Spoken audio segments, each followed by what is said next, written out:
Look to the skies, the stars. Wonder, wander, come, explore.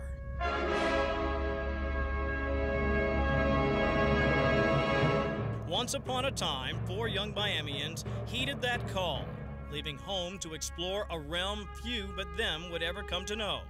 Their quest, answering and raising questions that would tease us forever. For Thomas Kenneth Mattingly, home at first was Chicago, till his family flew south to Florida, where he studied at Miami Springs Elementary, then Hialeah Junior High. At Edison Senior High, his teacher Robert Lawrence urged him to apply for a Navy scholarship. Ken applied on a lark and got it, studying aeronautical engineering at Auburn University. He entered the Navy, rising to Rear Admiral in a career spanning nearly 30 years.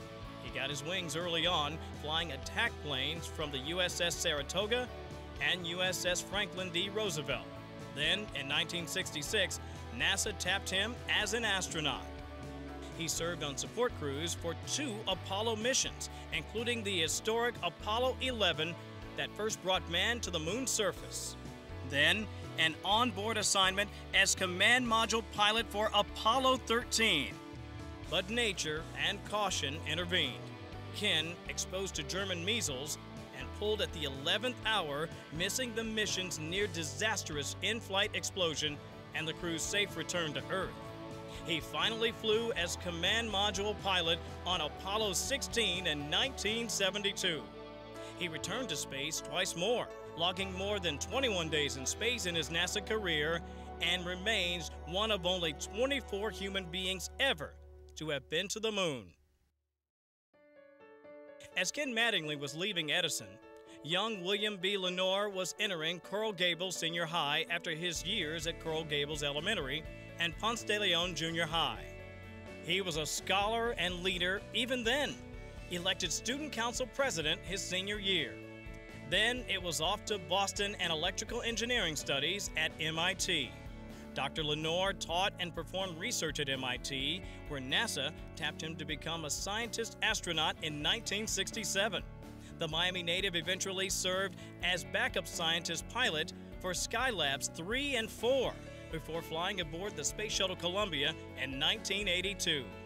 In his 20 years with NASA, Bill Lenoir logged more than 122 hours in space.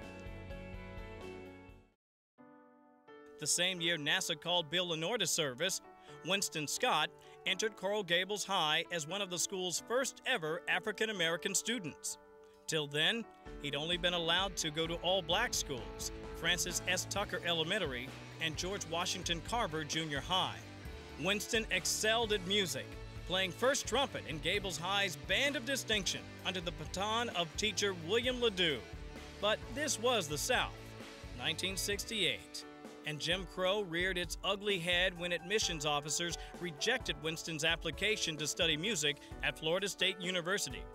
That is, until Mr. Ledoux made a personal call on Winston's behalf, and FSU reversed course, accepting Winston as a music major. At FSU, he studied engineering before entering the U.S. Navy and earning his wings. As an active duty officer, he flew the F-14 Tomcat, logging more than 5,000 flight hours in more than 20 different aircraft. Captain Scott recently wrote, "I was at a crossroads in my life when Bill Ledoux made that fateful phone call. Had it not been for him, I likely would never have been able to accomplish what I have." When Winston flew as a mission specialist on the Space Shuttle Endeavour in 1996 and the Columbia in 1997, Bill Ledoux attended both launches and landings. Students would later pay tribute to the teacher in Reflections from Earth Orbit, Captain Scott's book on lessons he'd learned in more than 24 days in space, including nearly 20 hours in 3 spacewalks. As Winston Scott was flying Navy Hornets and Tomcats, Dominic Pudwill Gorie, son of an Air Force pilot, dreamed too of flying jets.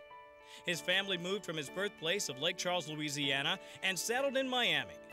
At Palmetto Senior High, he wrestled and played football and got a stellar education. "I had some great teachers at Palmetto," he said, "especially my physics teacher, Priscilla Everett.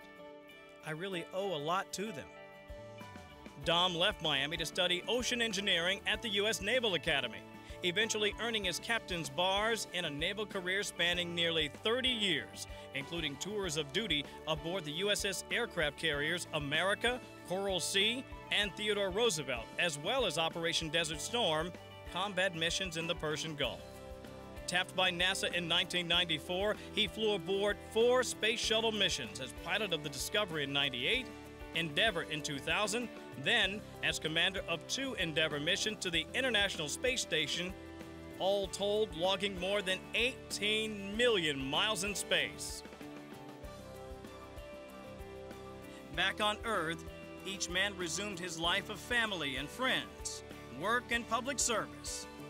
They and we, forever changed by their experience.